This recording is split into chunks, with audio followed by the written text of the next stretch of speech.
Hi, Carl here for Pro VTV. I'm in Shoreditch for Canon's launch event for the EOS R. It was officially launched yesterday, but today we're up in London for the event. We've just had a briefing and been explained about the camera, but now we're going to go in and get some chance to have some proper hands-on time with it and take some photos. They seem to have a bit of a role play thing going on. We've just been briefed by some, well, the scary ladies in lab coats that we're going to go 400 years through a portal into the future, to a utopian future, to look for someone called Catherine. I thought I was just going to take some photos with the EOS R, but let's see what happens.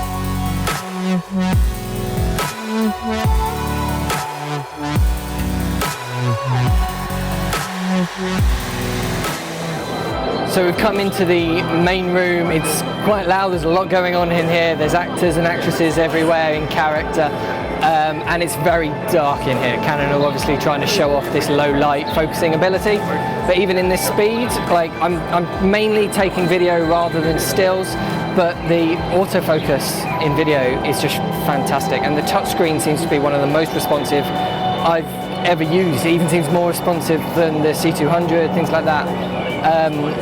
And it's just behaving flawlessly, even in the dark, basically, in here. It's all artificial lighting, lots of very mixed colours and little LEDs, things like that. Really challenging environment, so it's good to see it holding up so well.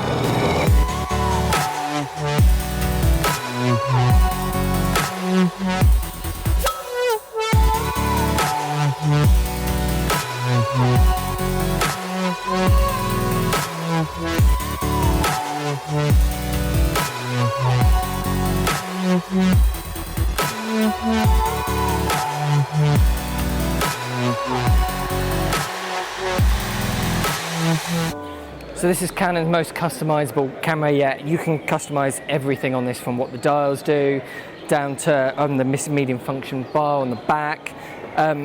Because of the nature of this event, I'm having to change camera every now and again, as we have to share, obviously.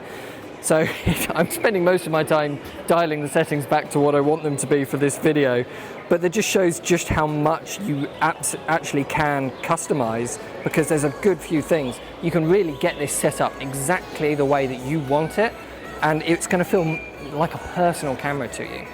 So there's no stabilized sensor inside, there's no IBIS, which I'm sure a lot of people are a bit disappointed by, but what there is this dual IS system where it uses the increased data throughput between the camera and the lens to help improve in-lens stabilization with RF lenses.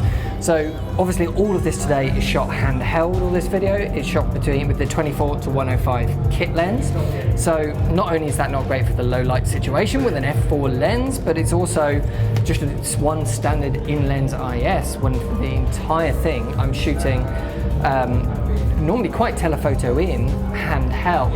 So it's going to be really interesting looking at this footage which I'm filming today to see just how stable it is, because IS is just a spec sheet. If this performs just as good as in-body IS, it could be really interesting.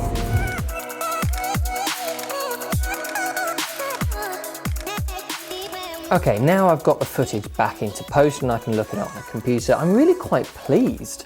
It looks really clean, which is quite impressive considering how dark it was in there. I was having to constantly be using between ISO 3000-8200 and even as high as 12,800 at times. And this is all in C-Log in 8-bit. And so I was expecting to see a lot more noise than this. It's also quite stable. Yes, it doesn't have inbuilt body stabilization, but like I've said in the previous piece to camera, I was using the hybrid IS with the lens, the 24 to 105, and I'm quite impressed by the results. This looks perfectly steady to me. It definitely looks handheld, but steady. I did struggle to get wide shots, particularly with my 24 to 105. I guess you just have to think about this as a full frame stills camera and a Super 35 video camera. which is a shame. I really wish they hadn't put a crop on 4K video on here.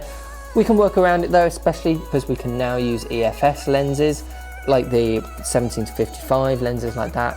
It will be easy to work around. I'd like to see an RF lens though that is more customized to shooting in this crop factor. But in case any of you were wondering, we did manage to find Catherine. It turns out she was underneath the tree the whole time. Thank goodness. I'm sure you were all really worried about her, and she looks perfectly fine. Look, she's dancing away. One thing that was very interesting was how much better at autofocus it was in low light than our C200.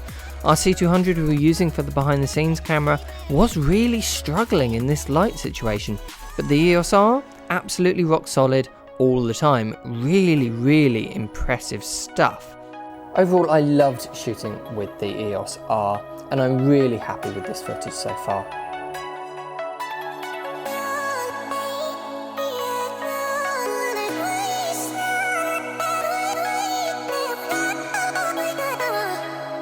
So that was quite an experience.